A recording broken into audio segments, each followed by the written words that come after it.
All right. Hi, Eric. We are live now on the Ocean Steward Spotlight. So I am just going to get ready to host an awesome 30-minute discussion with one of the coolest humans on this planet working on ocean conservation. Let's see here. So today, I want to thank everyone for stopping by our page and checking out the Ocean Steward Spotlight. Every 2 weeks, Oceania regional pages across the US highlight or spotlight different folks working in ocean conservation. And so, we welcome folks to this discussion that are doing anything from, it could be research to advocacy. It doesn't matter. It could be art. It could be something that they do as a personal passion. But the point here is that ocean conservation comes in many forms. And we hope that everyone falls in love with the oceans and wants to protect this very special place. And so some of these stories might resonate with you and might help you find your kind of inroad into ocean conservation. And yeah, that's it. So tonight we're here speaking with an incredible person. Eric Angel Ramos is a PhD candidate with CUNY studying animal behavior. And so he explores marine mammals and acoustics. And so we're gonna chat with him a little bit about, what that looks like. It sounds really complex. It is really complex. But before we do that, we always try to take a moment to recognize something that's happening in the world that might not be so ocean related. And something that came across my radar moments ago, actually just now, is that on September 15th, National Hispanic Heritage Month starts. So that's an annual celebration. And how cool is it that here we are speaking, myself being a Belizean American. Eric, maybe you'll be able to tell us a little bit about your roots real quick, but just tapping into how incredible and important Hispanic heritage is, and especially in marine conservation. Yeah, absolutely. My background is I'm Puerto Rican and Ecuadorian. I was raised in Brooklyn, New York, with my Puerto Rican side, so that's what I identify with.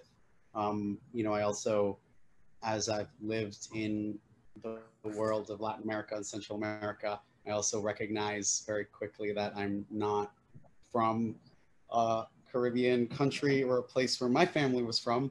So I think I kind of exist in like the gray area with a lot of people from the United States and a lot of people who, don't really fit into a culture well. And I think I kind of like, that's why I really like marine conservation and working around the world, because I don't really feel that attached to a lot of parts of culture here, because I grew up with Puerto Rican stuff, in Brooklyn. And then, now it's not around that much. And so I love having it in those connections where I work in the Caribbean and Mexico.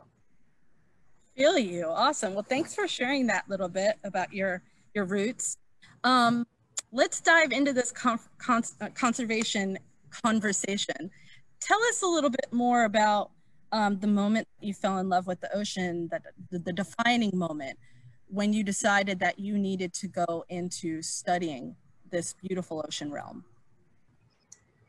So I'd say it was relatively late compared to, I feel like, a lot of my colleagues who, I'm always inspired by their like lifelong journeys for marine mammals, but I didn't really think like that. I'm from like Brighton Beach, Brooklyn, so I didn't really like know a lot about marine mammals. I went to the aquarium, but didn't see a lot, didn't understand a lot, and I kind of grew up not, aware of like the different careers around here. So I pursued in college. I went to University of Arizona, studied psychology, neuroscience, linguistics, and then after that, I kind of, I always liked animals. And it sounds kind of, simple to me now, but when in my senior year in college, I realized like, oh, there's animals that I could study that I'm not like allergic to, and I had asthma and stuff. So it kind of like clicked. I was like, oh, didn't realize. And so after that, I started doing research I started volunteering in a lab with my mentor, who's currently my mentor still, Dr. Diana Reese at Hunter College. And I started volunteering there, doing some work on assisting with a PhD student whose project was on hippopotamus vocalizations and behavior. So I'd watch these videos of hippos, like, it's not too different from what I do now, but like I'd watch these hippos move quickly, like move very, very slowly for long periods of time, and then move very, very quickly for very short periods of time. And, you know, I really liked behavior and the idea of it. And I joined a field trip to study dolphins in the Bahamas, and I saw wild dolphins for the first time. And it kind of didn't really even click then. I was just like still academically interested. And then my friend Daisy and colleague, she connected me to Oceanic Society in Belize, and there I started leading boat-based trips to study marine mammals and leading ecotourism trips with that. And I'd say it was like when I was like 22 or so, when I was on this island for just long enough away from city life and the United States to kind of see nature and be like animals. Like I hadn't seen a lot of animals where I live in Brooklyn. There's not a lot that I was aware of and not taught a lot. I didn't know. So it kind of clicked. And one day I remember the moment because I was on the boat and I was watching the dolphins, and I'd been there for, I think maybe like 2 years on and off living on this island, a Turnip Atoll for like 7 or 8 months a year. And it kind of clicked to me. I was like, if I go and I don't stay and keep working on the stuff that I'm working on and pushing it forward for the future, then like probably no one might do it for a long time. And it's not because there's not people capable in Belize or people who could come and do it. It's just logistically, it's a hard place. And so Turniff was like a challenging place to work in. And so, you know, it gave me this sense of like ownership over the ocean that I honestly didn't have. And like, I am ashamed to say, and I'll admit it because it actually feels better to like feel it. Like when I was younger, until I'm like almost 20, I would actually like throw garbage and be like, I didn't care. Because I grew up in a city where I didn't know where the garbage went. And I didn't get that it went into the ocean. Like I was like, it just blow into the drain. It's going to go into a dumpster. And like, so I don't know. And I saw the garbage in Belize and I saw these dolphins and I was like, I should just kind of stay and do this for the rest of my life because it's, you know, it's a really good thing to live for. And, you know, I really love studying animals and helping things. So, you know, I guess I should do that. And probably it feels like good that I really do that because there might not be people to take my place unless I'm around to help set things up in the very near future. Feel you. What I love about your response is that it's not necessarily an aha moment or a defining moment as much as it's like an evolutionary thing where one thing happens, takes you to the next, and then you realize that you're kind of neck deep in love with this world that you begin studying and working in. So, and I really, it resonates with me heavily also what you said about you're in Brooklyn, you don't necessarily think about like, where does my garbage go, right? Like city culture is about kind of existing, adapting, and making it through living in the city, not necessarily the nature that sustains the cities, because it very much does, right? Yeah, and it's tricky because like coupled with like the, you know, my heritage, my background, like the socioeconomic status of like my family growing up, like we live in places where like single-use plastics are really common and hard to avoid unless you make a really significant effort. Right, that's legitimate. Okay, so we know, we told everybody, you know, about your awesome credentials, that you're working to get your PhD at CUNY studying animal behavior, and that you explore and analyze acoustics related to marine mammal behavior. Boy, that's a mouthful. Sometimes people have said things to kind of simplify this, like the ears are the eyes for whales, or terms like that, which all I can take from that is, oh, so the whales use their ears to find their way. But I know there's a lot deeper of a meaning. Could you how would you explain acoustics with respect to what that means to marine mammals to anybody that's listening right now?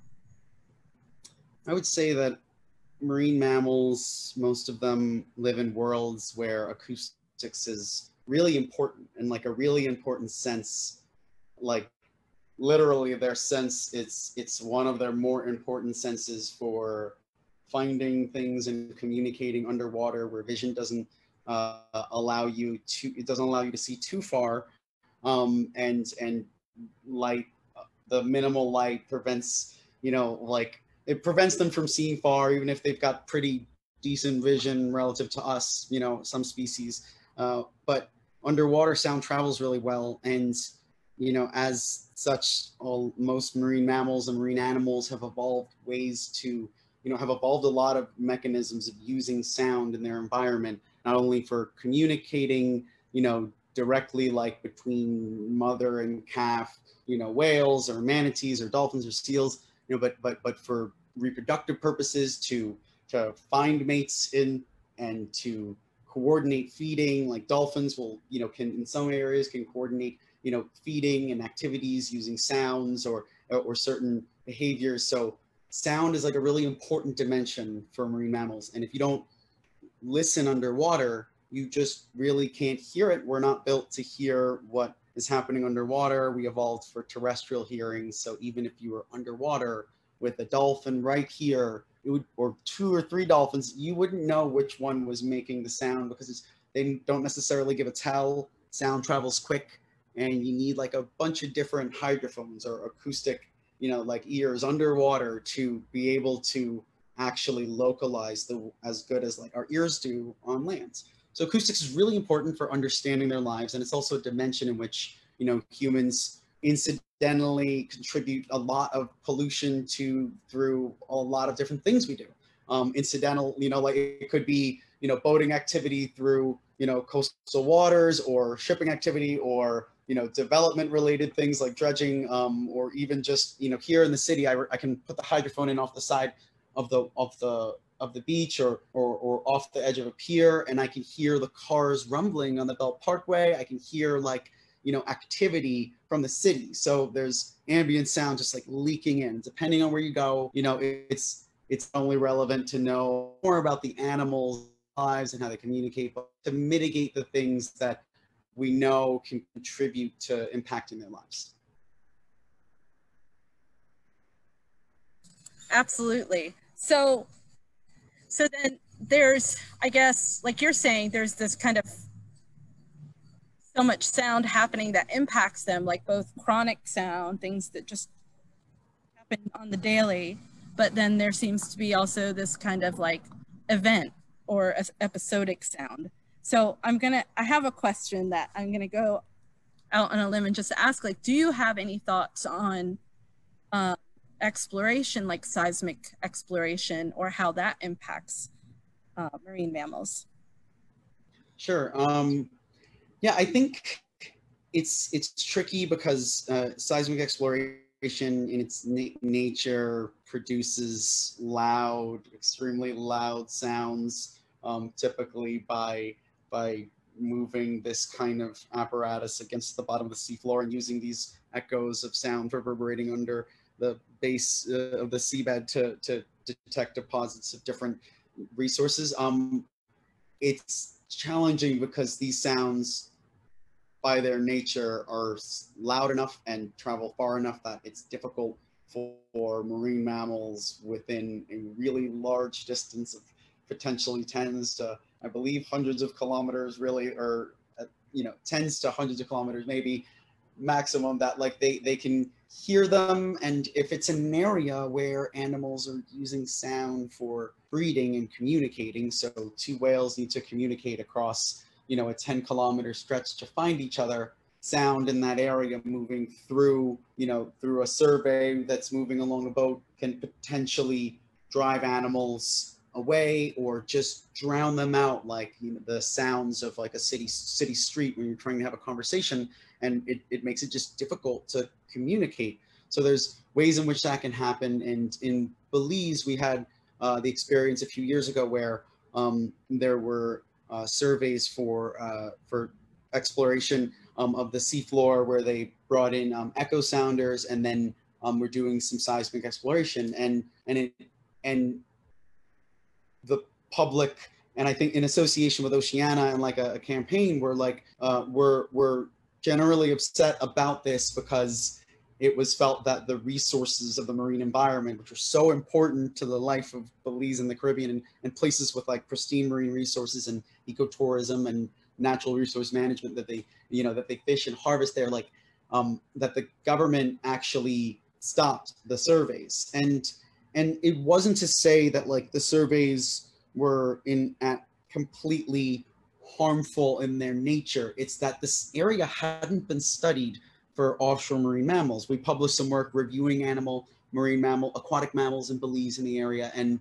there's just very little research on the animals out in the deep sea, right where these activities were happening. But where they were happening, we had the most opportunistic sightings over the past 20 to 30 years of animals of different species, of sperm whales, of killer whales, of Clamine dolphins, of Atlantic spotted dolphins, many different species, around 16 different animals.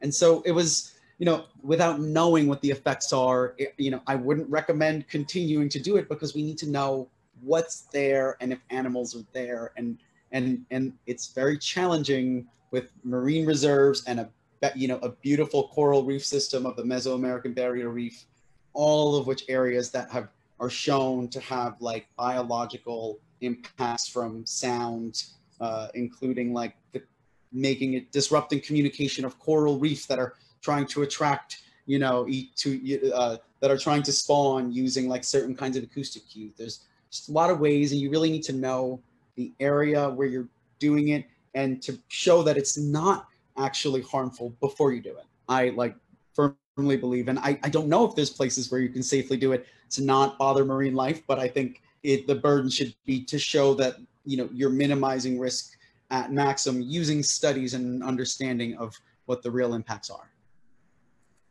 Nice. Thank you so much for breaking that down. And I remember when that was going on in Belize, and if people want to do something harmful in aquatic environments in the ocean, I suggest they not do it in Belize, because you will always get a good fight out of Belizeans on their ocean resources. It's a beautiful thing. And we're trying to do the same thing here in the US.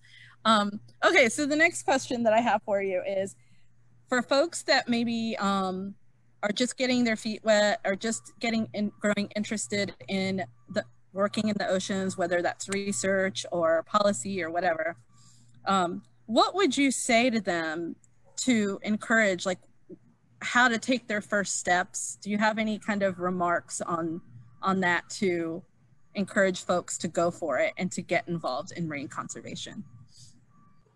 Yeah, I'd say marine conservation is broad in the sense that there's a lot of places for people, or like a lot of places for different people with different skill sets to contribute. So, if you are a student or someone looking to enter into the sciences and go the route of science, I would recommend things like learning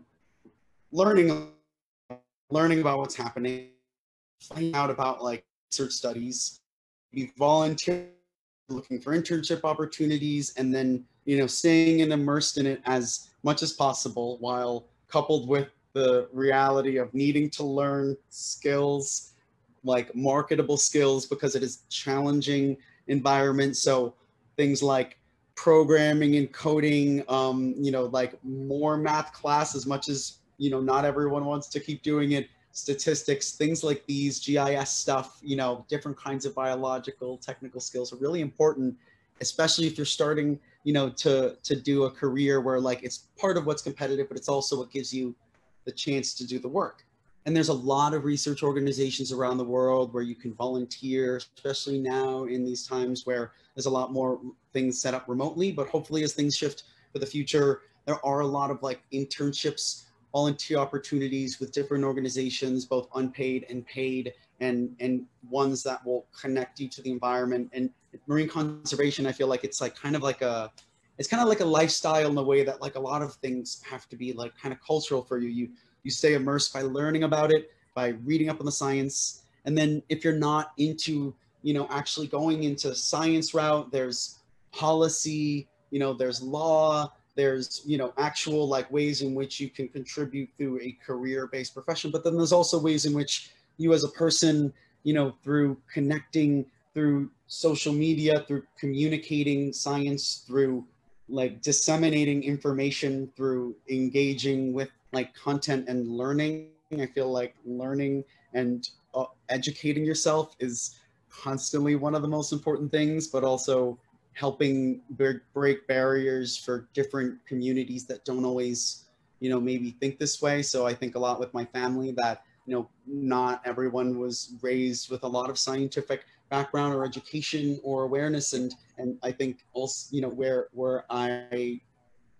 the people I love are and where I encounter people, it's kind of like, it's an opportunity for me to like connect them to something. And I think everybody can do that, you know, and then kind of, you know, practical, like marine conservation also, I think is a lot of trying to live as sustainably as possible, because so much of the contributions to the marine environment of pollution and anthropogenic impacts are things that like plastic pollution and waste that we can control, but need to moderate with some kind of awareness that there's, you have to think about what you're going to buy and purchase in ways where you have to put a little bit of forethought, and it can be a little tedious. I remember how tedious I found it, but I also remember that like after standing on beaches and watching garbage just flood the beaches for 2 years, I just like felt sick at some point in this visceral way. And so doing as much as I can to not contribute to bigger issues and global problems is a way I think everyone can contribute.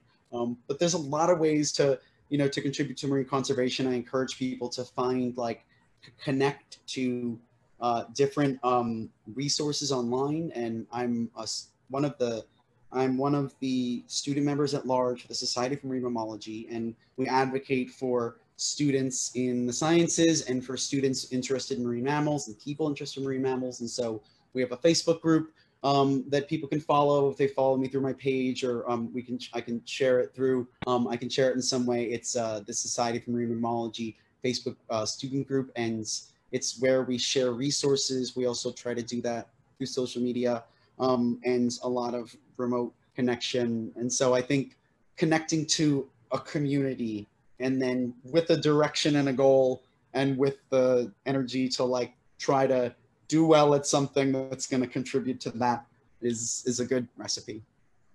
Absolutely. And I'm so glad that you brought up how much you've rethought and kind of engaged on the plastics through time. Maybe it wasn't something that was, you know, pinging for you so much, and it was more of a pain to, you know, I have to think about my containers now. But in what I observed, even coming to visit you that time and working on Blackbird Key, was that there were plastics, like small particle pieces, some microplastics, some macroplastics that were washing up on remote beaches where there's no community, there's no serious industry around there. There's basically a collection of huts and a few people, but the plastic winds up outnumbering even those remote communities. And, you know, how unfortunate. But anyways, okay. So when we told some of our coworkers we were interviewing you for this speaker series, a couple of questions that were just really fun were thrown out there. So I'm going to go ahead and ask you about one of them. Everyone wants to know who is the most memorable marine mammal that you have ever met? Is it like the bottlenose dolphin that really steals your heart? Is it the West Indian manatee? Like who is it that's just grabbed you? You know, I'm a really big fan of rough-toothed dolphins. They are a very interesting species. I don't know what it is about them. I think maybe because I grew up loving dinosaurs, and they look like the most dinosaurish of the dolphins, with this like long slope from the head to the rostrum to the tip of the snout, where the bottlenose have, and a lot of them have the kind of bulbous, and they are, I haven't even seen them a lot, but when I have seen them, and I've like, I use drones a lot to study animals. So I generally these days fly a small drone from a small boat, and I'm watching dolphins from a small screen. And after long enough, you know, you start to get this kind of flow state where you just kind of know how they're moving. And then after a little while, and you watch a bunch of animals, you start to realize, all right, this is what the difference is between them, because I can kind of perceive it in my own spatial and temporal awareness and quantify that. And when I've just seen rough-toothed dolphins, they just did different stuff that like looked interesting to me in a way that I couldn't really characterize why, but it just piqued my interest. And so I'm working on various studies with rough-toothed dolphins, one in, on a stranded dolphin in captivity in Cancun that his name was Paki, and he stranded ill, and while in captivity we recorded him producing a lot of different vocalizations, and there's really interesting patterns to how the sounds, the repetition of the sound he was producing associated with how his improved health, how his health changed over time until he was successfully released and tagged and wow. for at least a couple months that he was out, you know, and the tag had battery. And in this funny way, like in Belize, I've never seen them in rough-toothed dolphins. They're not that common.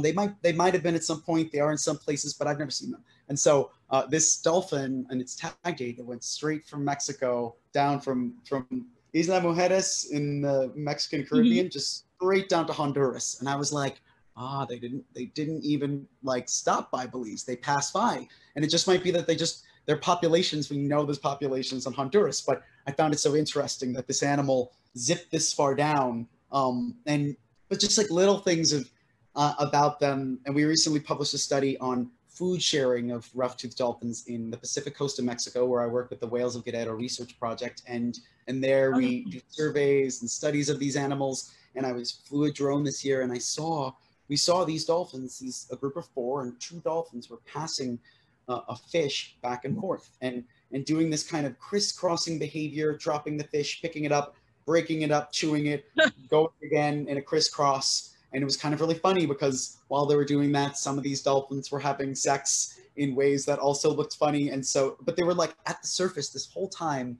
And I watched them, and it was just this really interesting thing that isn't seen very often in many species. It had been reported, but not for a really long time. And it was just like this insight into this really interesting creature. I mean, they're all really interesting. All sorts of animals. I love all sorts of animals, birds, insects, all sorts of things. But rough-toothed dolphins, I think they just kind of, you know, I don't know, maybe I had a dream about them at some point and they stuck somewhere. Oh no, it sounds very interesting, and now you've set me off to go waste a few hours later on this evening looking at them and exclaiming to my husband, look at these amazing dolphins.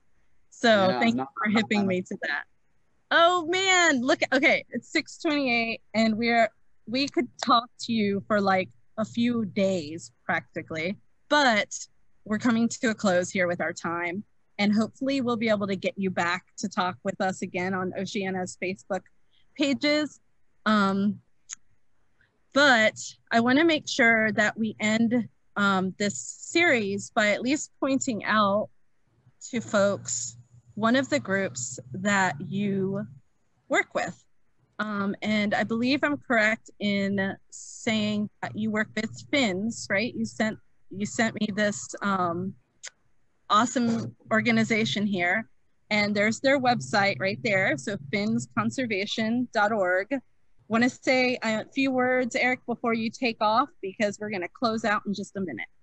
Sure. So FINS, Fundación Internacional para la Naturaleza y Sostenibilidad, is a conservation organization. We started an NGO in Central America and Mexico, and it's in collaboration with a variety of my colleagues from around different places in Latin America and Europe. And we do research in marine mammals and marine megafauna, and with the aim of using that data towards conservation purposes. So understanding animal habitats and behavior to contribute to an understanding of how to protect them from things that are affecting them, us, and other things in the environment and climate change related effects. Most of my work is through my PhD, and everything is through the CUNY Graduate Center, and FINS is our you know, is our work on the ground in Central America. So yeah, please come check out our page and follow our activity. We do similar kinds of Q&As with experts on research, and we were hosting a lot this month for International Manatee Awareness Month with different manatee experts. We also just post a lot about the research we do, and it's good to connect. So please come follow us and our Facebook page and social media. Awesome, thank you. For everyone that really likes these stories, please check out finsconservation.org. Also, continue to come back to the Oceania pages. All of our US regional pages will be sharing Ocean Steward Spotlights every other Thursday. The next one's October 8th. And we're gonna hear from an awesome Gullah Geechee storyteller and historian who has been working to really reconnect her people with the water. And so Miss Pat Gunn, or Mama Pat Gunn, will be joining us at 6 p.m. on October 8th. And we're gonna sign off now, and hopefully you will have a wonderful week and you will find time to enjoy the ocean, or at least check out a cool book if you're not near the ocean, and fall in love with this beautiful world.